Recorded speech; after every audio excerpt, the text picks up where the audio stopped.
গোপালগঞ্জের হরিদাসপুরে বাস অটোরিকশার মুখোমুখি সংঘর্ষে শিশু সহ প্রাণ গেছে 11 জনের, আহত হয়েছেন 20 জন।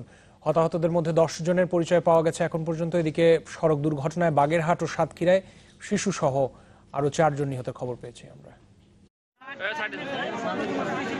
একসাথে ঝরল কয়েকটি তাজা প্রাণ। ঘাতক বাস সড়কে পিষে মারল নারী ও শিশু সহ কয়েকজনকে। বৃহস্পতিবার সন্ধ্যায় ঢাকা খুলনা মহাসড়কের ঘটনা।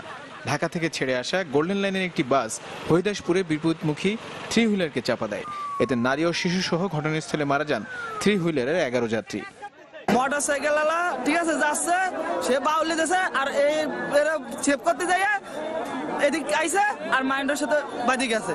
আমি দেখছি ওই জায়গায় আমরা 3টে লোক রয়েছে ওই পাশে ওই রেল লাইনের উপরে।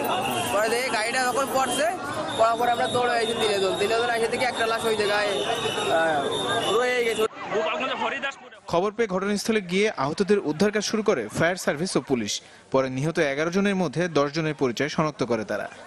সর্বশেষ আমরা 11 জন নিহত উদ্ধার করি। তার ভিতরে 8 জন পুরুষ, 1 জন মহিলা এবং 2টি বাচ্চা নিহত আমরা উদ্ধার করি। মোটরসাইকেলকে সেভ করতে যে যতটুকু জানলাম যে দুর্ঘটনা পতিত হয়েছে।